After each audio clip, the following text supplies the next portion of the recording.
Hi പ്രിയമുള്ള സുഹൃത്തുക്കളെ, ഭാര്യയെ അടിച്ചനുസരിപ്പിച്ചിട്ടില്ലെങ്കിൽ അവർ വഴിതെറ്റിപ്പോകും. അതല്ലെങ്കിൽ അവസരം കിട്ടിയാൽ വേറെ ആരുടെയെങ്കിലും പിന്നാലെ പോകുമെന്നൊക്കെ പേടിക്കുന്ന ആളുകളുണ്ട്. അവർക്ക് ഒരു അടിച്ചു തെളിക്കാരിയാണ് ആവശ്യം. അതുകൊണ്ട് അവരെന്ത് ചെയ്യും? അടിച്ചടിച്ചടിച്ചടിച്ചടിച്ച് താറാക്കൂട്ടങ്ങളെയും ആട്ടിൻകൂട്ടങ്ങളെയും ഒക്കെ തെളിച്ചു കൊണ്ടുപോകുന്നത് പോലെ കൊണ്ടുപോയേ പറ്റൂ. ഒരു ക്ലബ് ഹൗസ് ചർച്ച, അതില് ഈ പെണ്ണുങ്ങളെ അടിക്കാൻ ഖുർആനാണല്ലോ പറഞ്ഞത്. വലരിബൂഹുന്ന വഹജുറുഹും ഫിൽ മലാജിഇ, കിടപ്പറയിൽ കെട്ടിയിട്ടടിക്കണം, കിടപ്പറ ബഹിഷ്കരിക്കണം. എന്തിനാണ്? വല്ലാത്തി തഖാഫൂന നുശൂസഹുന്ന, അവര് പരസ്പരം ഭിന്നിക്കുമെന്ന് ഭയന്നാൽ അവളെ അടി കൊടുക്കണം എന്നാ. അങ്ങനെ അടിച്ചനുസരിപ്പിക്കുന്ന കാലഘട്ടം കഴിഞ്ഞു പോയി. ഇവിടുത്തെ നിയമ സംവിധാനങ്ങളൊന്നും അടിക്കാനും പിടിക്കാനും ഒന്നും നമ്മളെ പ്രോത്സാഹിപ്പിക്കുന്നുള്ളത് മാത്രമല്ല, അത് ക്രിമിനൽ കുറ്റവും കൂടിയാണ്.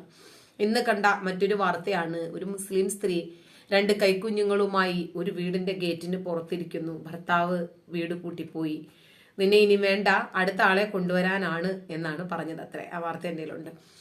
അപ്പോ ഇങ്ങനെ അടിമ ജീവിതം, എങ്ങനെയെങ്കിലും ആ വീടൊന്ന് തുറന്നു കിട്ടിയാല് ഇപ്പൊ അവൾ സ്വതന്ത്രയാണ്. ഒരു തൽക്കാലത്തേക്ക് എന്തെങ്കിലും ഒരു താമസ സൗകര്യം ഏർപ്പാട് ചെയ്താല് സ്വന്തമായിട്ട് അധ്വാനിച്ചെങ്കിലും ആ കുഞ്ഞുങ്ങളെ വളർത്താം. ഇനിയും ആ വീട്ടിൽ തന്നെ പോയി കയറിയാൽ ഇവർക്കുണ്ടാക്കിയ നാണക്കേടിന്റെ ഫലവും കൂടി ആ വീട്ടിനകത്ത് ഈ പെണ്ണ് അനുഭവിക്കേണ്ടി വരുമെന്നൊരു പെണ്ണായി എനിക്ക് തിരിച്ചറിയാൻ കഴിയുന്നുണ്ട്. കൂടുതൽ അടിമ ജീവിതവും ശാരീരികവും മാനസികവുമായ ഉപദ്രവങ്ങൾ ഏറുകയല്ലാതെ അതിൽ ഏറ്റക്കുറച്ചിലുകൾ ഉണ്ടാകില്ല എന്ന് നമുക്കറിയാം. പക്ഷേ ചിലർക്ക് അങ്ങനെ മാത്രമേ ജീവിക്കാൻ പറ്റൂ. ഞാൻ എവിടെ പോകാനാ, ഞാൻ എങ്ങോട്ട് പോകാനാ, ഞാൻ എങ്ങനെ ജീവിക്കാനാ, ഞാൻ എങ്ങനെ മക്കളെ വളർത്താനാ തുടങ്ങി ഒട്ടനവധി ചോദ്യങ്ങൾ നമുക്കെതിരെ ഇങ്ങോട്ട് ഉന്നയിക്കും. ചിലർക്കൊരു ധാരണയുണ്ട്, പുരുഷനില്ലാതെ ജീവിക്കാനേ പറ്റില്ല, പുരുഷന്റെ അധ്വാനമില്ലാതെ മക്കളെ വളർത്താനേ പറ്റില്ല. എന്നാൽ മക്കളെ ഉണ്ടാക്കിയിട്ട് ഒരിക്കൽ പോലും തിരിഞ്ഞു നോക്കാത്ത പിതാവിനെയും എനിക്കറിയാം. അവരെ തിരിച്ചറിയാൻ പറ്റുന്ന പ്രത്യേകതകൾ കൂടിയുണ്ട്. ഫേസ്ബുക്കിൽ ഒരുപാട് തത്വങ്ങൾ അങ്ങനെ എഴുതി മറിക്കും. എഴുതാനൊന്നും അറിയില്ല, മറ്റുള്ളവരുടെ പോസ്റ്റ് എടുത്ത് കോപ്പി പേസ്റ്റ് ചെയ്ത് അങ്ങിടും. പിന്നെ വാക്കുകളാണെങ്കിലോ അയ്യോ, അവരോട് സംസാരിക്കുന്നെങ്കിൽ ഒരു പേനയും പേപ്പറും നിർബന്ധമായിട്ടും കയ്യിലെടുക്കണം, എഴുതി സൂക്ഷിക്കണം, കുറച്ച് കഴിഞ്ഞ് ചിലപ്പോൾ മറന്നു. അങ്ങനെയുള്ള ഭയങ്കരമായ നമുക്ക് പെട്ടെന്നൊന്നും തിരിയാത്ത ഫിലോസഫി ഒക്കെ ആയിരിക്കും അവര് സംസാരിക്കുന്നത്. അത്രയും ഉണ്ടാക്കിയ മക്കളെ ജീവിതത്തിൽ ഒരിക്കൽ പോലും തിരിഞ്ഞു നോക്കിയിട്ടുള്ളവരായിരിക്കില്ല. എന്നാലോ മക്കളോടുള്ള സ്നേഹത്തെക്കുറിച്ച് ഊട്ടിയുറപ്പിക്കുന്ന പോസ്റ്റുകളായിരിക്കും അധികവും അദ്ദേഹത്തിന്റെ പോസ്റ്റുകളിൽ നിന്ന് വരിക. ഇതാണ് വന്ധ്യയ്ക്ക് കുട്ടിയുണ്ടാകുന്നത് പോലെയാണ് വാക്കല്ലാത്ത പ്രവൃത്തി എന്ന് പറയുന്നത്. ഇത് തന്നെയാണ് ഇവിടെയും സംഭവിക്കുന്നത്. അതായത് എന്താണ് ചെയ്യുന്നത് എന്ന് അവർക്ക് തന്നെ ഒരു നിശ്ചയമില്ല. എന്നാൽ നമുക്ക് വിഷയത്തിലേക്ക് തന്നെ വരാം. ഇസ്ലാമിന്റെ കൺസെപ്റ്റില് പെണ്ണിനെ അടിക്കണം, മനസ്സിലായല്ലോ. പെണ്ണിനെ അടിച്ചനുസരിപ്പിച്ചിട്ടില്ലെങ്കിൽ അവള് നമ്മുടെ കൈവിട്ടു പോകും. ബാലുശ്ശേരിയാണ്. പ്രിയപ്പെട്ട സഹോദരന്മാരെ, സഹോദരികളെ, സത്യാന്വേഷികളെ, ക്ലബ് ഹൗസിലാണല്ലോ ആശയ ചർച്ചകൾ, സംവാദങ്ങൾ ഒക്കെ നടക്കുന്നത്. അപ്പോൾ ഈ കഴിഞ്ഞ ജൂലൈയിലെ 4th വീക്കിൽ 4ാമത്തെ ആഴ്ച, എനിക്ക് തോന്നുന്നത് 27-ാം തീയതിയാണെന്ന് തോന്നുന്നു. അപ്പോൾ അതിൽ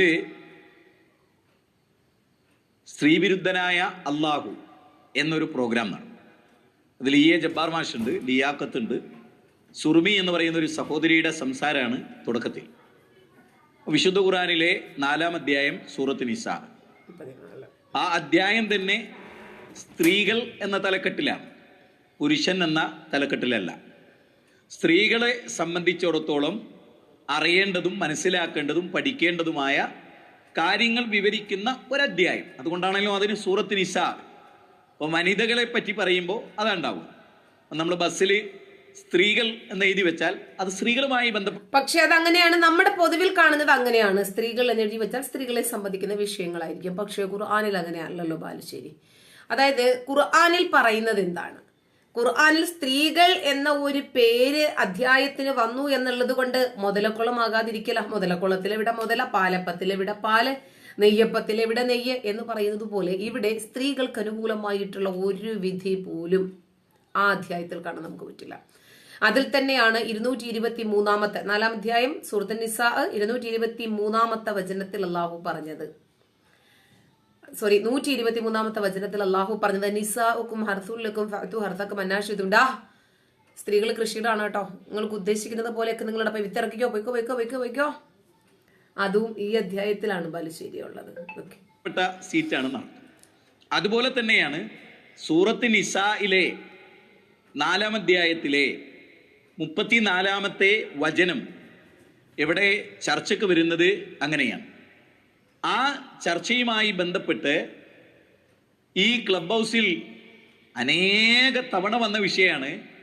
ഭാര്യയുമായി ബന്ധപ്പെട്ട് അവരെ നന്നാക്കുന്നതിൻ്റെ ഭാഗമായി, എല്ലാ ഭാര്യമാരുമല്ല, എന്നാൽ ചില ഭാര്യമാർ ഭർത്താക്കന്മാരോട് അനുസരണക്കേട് കാണിക്കുകയോ ഒരിക്കലും ഒരു ഭർത്താവിന് അംഗീകരിക്കാനാവാത്ത വല്ല തിന്മയും അവരുടെ ജീവിതത്തിൽ കടന്നു വരികയോ ഒക്കെ ചെയ്യുന്ന സമയത്ത് എങ്ങനെയാണ് അവരെ ഏറ്റവും നല്ല ഭാര്യയായി ആ ഭർത്താവിനോടൊപ്പം ചേർന്ന് നിന്ന് ഏറ്റവും നല്ല ദാമ്പത്യ ജീവിതം നയിക്കുന്ന ഒരു സ്ത്രീയാക്കി മാറ്റാൻ ഒരു പുരുഷൻ ഓൾറെഡി കുടുംബജീവിതം നന്നാക്കുന്ന ധാർമ്മികത മുറ്റി നിൽക്കുന്ന, തുടിച്ചു നിൽക്കുന്ന ഒരു പുരുഷനാണല്ലോ.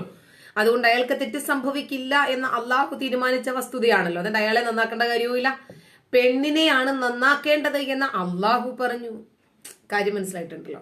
നടപടിക്രമങ്ങളെ സംബന്ധിച്ച് പ്രപഞ്ചത്തിന്റെ നാഥൻ സ്ത്രീയെയും പുരുഷനെയും സൃഷ്ടിച്ച പ്രപഞ്ചത്തിന്റെ നാഥൻ എങ്ങനെയാണ് ഒരു പുരുഷൻ അവളെ തിരിച്ച് തനിക്ക് നഷ്ടമാകാൻ സാധ്യതയുള്ള, തന്നിൽ നിന്ന് വേർപെട്ടു പോകാൻ സാധ്യതയുള്ള തൻ്റെ ഭാര്യയെ തൻ്റേതാക്കി മാറ്റി അവളും അവനും തമ്മിൽ ഏറ്റവും നല്ല സ്നേഹത്തിലും ഐക്യത്തിലും സൗഹൃദത്തിലും നല്ല ജീവിതം മുന്നോട്ട് നയിക്കാൻ ആവശ്യമായ നടപടിക്രമങ്ങൾ പറയുന്നിടത്താണ് വിശുദ്ധ ഖുർആനിലെ 4-ാമത്തെ അധ്യായം 34-ാമത്തെ വചനം ഏറെ പ്രസക്തമാകുന്നത്.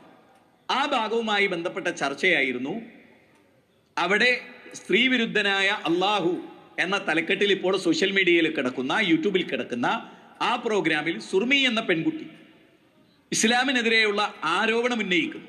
അതിലൊരു ആരോപണമാണ് ഞാൻ നിങ്ങളുടെ ശ്രദ്ധയിൽ ഇപ്പോൾ കൊണ്ടുവരുന്നത്. ആ ആരോപണം നിങ്ങൾ ശ്രദ്ധിച്ച് കേൾക്കുക. എന്നിട്ട് അതിൽ പറയാനുള്ള ഇസ്ലാമിൻ്റെ മറുപടി, ഇസ്ലാം എന്തുകൊണ്ടാണ് ഇതൊക്കെ പറയുന്നത് എന്നതിനുള്ള മറുപടി ഞാൻ നിങ്ങളുടെ മുമ്പാകെ അവതരിപ്പിക്കും. ശ്രദ്ധിച്ച് കേട്ടാൽ നിങ്ങൾക്ക് ഈ കാര്യത്തിൽ ഇസ്ലാമിനൊരു തെറ്റും പറ്റിയിട്ടില്ല, ഇസ്ലാം പറയുന്നതാണ് ശരി, യുക്തിവാദികളും സ്വതന്ത്ര ചിന്താഗതിക്കാരും പറയുന്നത് ശരിയല്ല, അത് മാനവികമല്ല എന്ന് നിങ്ങൾക്ക് മനസ്സിലാകും. നമുക്ക് ആ സുർമിയുടെ ചർച്ചയിലേക്ക് നമുക്ക് കടക്കാം. അവർ സംസാരിക്കുന്നത് നിങ്ങളൊന്ന് കേട്ടോ. അത് കഴിഞ്ഞ് ഏറ്റവും മനുഷ്യ വിരുദ്ധമായ, സ്ത്രീ വിരുദ്ധമായ ഒരു ആയത്താണ് സ്ത്രീകളെ ഭർത്താവിന് അടിക്കാം എന്നുള്ളതിൻ്റെ. അതായത് അനുസരണക്കേട് കാണിക്കുന്നുണ്ട് എന്നൊരു സംശയം തോന്നിയാൽ തന്നെ നമ്മളെ അടിക്കാനുള്ള അനുവാദം നൽകുന്ന അത്രയും സ്ത്രീ വിരുദ്ധനായ ഒരു ദൈവമാണ് അള്ളാഹു. അതുകൊണ്ടാണ് നമ്മൾ പറയുന്നത് ആത്മാഭിമാനമുള്ള ഒരു സ്ത്രീക്ക് ഈ മതത്തിൽ വിശ്വസിക്കാൻ കഴിയില്ല എന്ന്. നിങ്ങൾ കേട്ടല്ലോ. അതായത് ഏറ്റവും മനുഷ്യത്വ വിരുദ്ധമായ, സ്ത്രീ വിരുദ്ധമായ ഒരു പരാമർശമാണ് ഭർത്താവിന് ഭാര്യയെ അടിക്കാമെന്ന് പറയുന്ന ഒരു പരാമർശം. ആത്മാഭിമാനമുള്ള ഒരാൾക്കും അത് അംഗീകരിക്കാൻ പറ്റില്ല. മാത്രമല്ല അതിലൊരു ആരോപണമല്ല, ഖുർആൻ വളരെ കൃത്യമായി പറയുന്നൊരു കാര്യമാണ്. സാന്ദർഭികമായി മറ്റൊരു കാര്യം കൂടെ ഞാൻ സൂചിപ്പിക്കട്ടെ. പ്രവാചകന്റെ അനുചരനായ സുബൈർ ബിൻ അവാമാണെന്ന് തോന്നുന്നു, സുബൈർ എന്നുണ്ട്. അദ്ദേഹം വടികൾ എത്രയോ ഒടിയുന്നിടം വരെ അദ്ദേഹത്തിന്റെ ഭാര്യമാരെ അടിക്കാറുണ്ടായിരുന്നു എന്ന് ബുഖാരി റിപ്പോർട്ട് ചെയ്ത ഹദീസിലുണ്ട്. അപ്പൊ അത്രമാത്രം അടി ആ പെണ്ണുങ്ങളല്ലേ, തിരിച്ചൊന്നും ചോദിക്കാനും പറയാനും ആരുമില്ല. ഭർത്താവിന്റെ കാൽപാദത്തിനടിയിലാണ് ഭാര്യയുടെ സ്വർഗം എന്നുകൂടി വിശ്വസിപ്പിച്ചു കഴിഞ്ഞാൽ കാര്യം പൂർത്തിയായല്ലോ. കേട് കാണിക്കുമെന്ന് ആശങ്കപ്പെടുകയാണെങ്കിൽ, ഭയപ്പെടുകയാണെങ്കിൽ ഇന്നെന്ന കാര്യങ്ങൾ ചെയ്യണം എന്നാണ്. ഇവിടെ ഏതൊരാളും ഇത് കേൾക്കുമ്പോൾ അടിക്കാനാണ് ആദ്യം ഖുർആൻ പറഞ്ഞത് എന്ന് തോന്നിപ്പോകും. നമുക്ക് ആ ക്ലിപ്പ് ഒന്നുകൂടെ കേൾക്കാം. ഒരിക്കലും നഷ്ടമാകാത്ത ഒരു വിവരണമായിരിക്കും ഇത്. ഇൻഷാ അല്ലാഹ്, അള്ളാഹു തൗഫീഖ് ചെയ്താൽ സൽബുദ്ധിയുള്ള, സ്വതന്ത്രമായി എന്നല്ല ഞാൻ പറയുന്നത്, സൽബുദ്ധിയുള്ള നേർക്ക് നേരെ ചിന്തിക്കുന്ന ഏതൊരാൾക്കും ഇത് ബോധ്യപ്പെടാതിരിക്കില്ല. നമുക്ക് ആ പരാമർശം ഒന്നുകൂടി കേൾക്കാം. അത് കഴിഞ്ഞ് ഏറ്റവും മനുഷ്യ വിരുദ്ധമായ, സ്ത്രീ വിരുദ്ധമായ ഒരു ആയത്താണ് സ്ത്രീകളെ ഭർത്താവിന് അടിക്കാം എന്നുള്ളതിന്റെ, അതായത് അനുസരണക്കേട് കാണിക്കുന്നുണ്ട് എന്നൊരു സംശയം തോന്നിയാൽ തന്നെ നമ്മളെ അടിക്കാനുള്ള അനുവാദം നൽകുന്ന അത്രയും സ്ത്രീവിരുദ്ധനായ ഒരു ദൈവമാണ് അള്ളാഹു. അതുകൊണ്ടാണ് നമ്മൾ പറയുന്നത് ആത്മാഭിമാനമുള്ള ഒരു സ്ത്രീക്ക് ഈ മതത്തിൽ വിശ്വസിക്കാൻ കഴിയില്ല എന്ന്. എവിടെയാണ് ഒരു ആത്മാഭിമാനമുള്ള സ്ത്രീക്ക് ഈ മതത്തിൽ വിശ്വസിക്കാൻ കഴിയില്ല എന്ന്? പ്രഥമ ദൃഷ്ടിയായി ഇത് കേൾക്കുന്ന ഏതൊരാളും, അന്നത്തെ ക്ലബ് ഹൗസ് ചർച്ചയിൽ പ്രഥമ ദൃഷ്ടിയായി ഇത് കേൾക്കുന്ന ഏതൊരാളും ഭർത്താവിനോട് ഭാര്യയെ അടിച്ചുകൊണ്ടേയിരിക്കണം, ഡെയിലി അതൊരു ചര്യയായി കൊണ്ടു നടക്കണം എന്ന് തോന്നിപ്പിക്കുന്ന വിധത്തിലാണ് വിവരണം. ഒന്ന്, സ്ത്രീവിരുദ്ധമായ ഒരു ഖുർആൻ വചനം ഇങ്ങനെയാണ്. 4-ാം അധ്യായം 34-ാമത്തെ വചനം, സൂറത്ത് നിസാ. വല്ലാത്തി തഖാഫൂന നുശൂസഹുന്ന, നിങ്ങൾ പരസ്പരം, ഭാര്യയും ഭർത്താവും പരസ്പരം തർക്കം കൂടി അവർ ഭിന്നിച്ചു പോകുമെന്ന് നിങ്ങൾ ഭയപ്പെട്ടാൽ ഫഅലഹുന്ന, അവളെ ഉപദേശിക്കണം. ആദ്യം ഭാര്യയും ഭർത്താവും തമ്മിൽ തർക്കം കൂടിയാൽ പെണ്ണിന്റെ ഭാഗത്ത് തന്നെയാണ് തെറ്റ് എന്ന മുൻകരുതലാണ് അള്ളാഹുവിനുള്ളത്. ആണിന് തെറ്റ് സംഭവിക്കില്ല എന്ന അള്ളാഹു ഇവിടെ സാധൂകരിക്കുകയാണ് ചെയ്യുന്നത്. പിന്നെ വഹ്ജുറുഹും ഫിൽ വലാജിഇ, കിടപ്പറ ബഹിഷ്കരിക്കണം. ഇമാം അത്തൊബരിയെ പോലെയുള്ള ആളുകൾ പറഞ്ഞത് കിടപ്പറയിൽ കെട്ടിയിട്ട് അടിക്കണം എന്നാ. അത് കഴിഞ്ഞിട്ട് വലരിബൂഹുന്ന, അവളെ അടിക്കുകയും ചെയ്യണം. എങ്ങനെ അടിക്കണം എന്നുള്ളത് വിശദീകരണം വേറെയുണ്ട്. അപ്പോ ഈ അടിയും അടിച്ചനുസരിപ്പിക്കേണ്ടവളാണ് ഭാര്യ എന്നുള്ള ഒരു കൺസെപ്റ്റ് ഉണ്ടല്ലോ. തന്നെയുമല്ല, അവളെ അടിച്ചിട്ടില്ലെങ്കിൽ അവളും ഇയാളും തമ്മിൽ എന്നേക്കുമായിട്ട് തമ്മി തല്ലി തെറ്റി പിരിഞ്ഞു പോകും. പരസ്പരം യോജിപ്പില്ലാത്തവർ പിരിഞ്ഞു തന്നെ പോകണ്ടേ? എന്നാലല്ലേ ജീവിതത്തിന് രണ്ടുപേർക്കും സ്വസ്ഥതയും സമാധാനവും ഉണ്ടാകൂ. കുഞ്ഞുങ്ങൾക്ക് നല്ല മാനസിക വികാസവും വളർച്ചയും നല്ല ഭാവിയും ഉണ്ടാകണമെങ്കിൽ പിരിയേണ്ടവര് പിരിയണം. എന്നും കലഹവും അടിയും പുരോഗമന സമൂഹത്തിന്റെ ലക്ഷണമാണ്. പുരോഗതിയിലേക്ക് പ്രാപിക്കുന്ന ഒരു സമൂഹത്തിന്റെ ലക്ഷണമാണ് വിവാഹമോചനങ്ങൾ ഉണ്ടാകണം എന്നുള്ളത്. അതല്ലാതെ മരണം വരേക്കും ഇയാളുടെ കൂടെ തന്നെ ജീവിക്കണം, അത് സുഖമാണെങ്കിലും ദുഃഖമാണെങ്കിലും ആ ഒരു കൺസെപ്റ്റിനോട് വിവരമുള്ള ഒരാളും യോജിക്കില്ല. നലമാണെങ്കിലും നഷ്ടമാണെങ്കിലും ഇങ്ങനെ അഡ്ജസ്റ്റ് ചെയ്ത് എത്ര കാലം അഡ്ജസ്റ്റ് ചെയ്ത് പോകും. വചനമുണ്ട് ഖുറാനിൽ എന്നാണ്.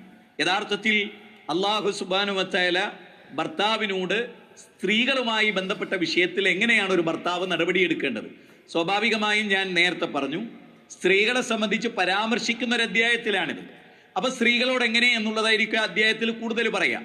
അപ്പൊ പുരുഷന്മാരെ കുറിച്ച് പറയുന്ന ഒരു നോവലിൽ കൂടുതൽ പുരുഷന്മാരെ കുറിച്ചായിരിക്കും പറയാം. മറ്റു പലതും അതിലുണ്ടാവില്ലേ? സ്വാഭാവികമായിട്ടും ഉണ്ടാവും. അതുപോലെ സൂറത്ത് നിസാ എന്ന അധ്യായത്തിലാണ് അത് വരുന്നത് എന്ന് ഗൗരവമായി ആലോചിച്ചുകൊണ്ട് നമുക്ക് അവരുടെ പരാമർശത്തിലെ ഓരോ വശങ്ങളും ചിന്തിക്കാം. ഈ പരാമർശം സ്ത്രീ വിരുദ്ധമാണ്, മാനവിക വിരുദ്ധമാണ്. ഇത് ചിന്തിക്കുന്ന ഏതൊരു മനുഷ്യനും രണ്ടാമതൊരു വിചിന്തനത്തിന്റെ ആവശ്യമില്ലാത്ത വിധം പറയാൻ കഴിയും. മാനവിക വിരുദ്ധനും സ്ത്രീ വിരുദ്ധനുമാണ് അള്ളാഹു എന്ന് ഉറപ്പാണ്. അതല്ലെങ്കിൽ ഒരു പുരുഷനും ഒരു സ്ത്രീയും തമ്മിൽ തർക്കമുണ്ടായാൽ അവരെ ഉപദേശിക്കണം എന്നാണ് പറഞ്ഞതെങ്കിൽ ഓക്കെ. മറിച്ച് അവളെ ഉപദേശിക്കണം എന്ന് പറയുമ്പോൾ പുരുഷന്റെ താൻ പ്രമാണിത്വമാണ് അവിടെ കാണുന്നത്. ആ അധ്യായത്തിലെ അതേ വചനത്തിന്റെ തന്നെ തുടക്കം റിജാലു ഖവ്വാമൂന അലൻ നിസാ എന്ന, സ്ത്രീകളെ അടക്കി ഭരിക്കാനുള്ള നിയന്ത്രണ അധികാരം പുരുഷനാണ്. ബിമാ ഫളലല്ലാഹു ബഅദഹും അലാ ബഅദ്, ചിലരേക്കാൾ പ്രാധാന്യമുള്ളവരാണ് എന്ന് അള്ളാഹു നൽകിയ പ്രാധാന്യത്തിന്റെ അടിസ്ഥാനത്തിലാണത്. ഇതിൽ കൂടുതൽ ഈ വചനം സ്ത്രീ വിരുദ്ധമാണ് എന്നും അള്ളാഹു മാനവിക വിരുദ്ധനാണെന്നും ആത്മാഭിമാനമുള്ള ഒരു പെണ്ണിനെ സംബന്ധിച്ചിടത്തോളം ഇസ്ലാം മതത്തിൽ വിശ്വസിക്കാനോ ഒരു മുസ്ലിമായി തുടർന്നു കൊണ്ടുപോകാനോ സാധിക്കില്ല എന്നും പറയുന്നത് 100-ൽ 100 വട്ടം യാഥാർത്ഥ്യമാണ്. അതാണ് ശരി, അതിൽ മാത്രമേ ശരിയുള്ളൂ. നന്ദി.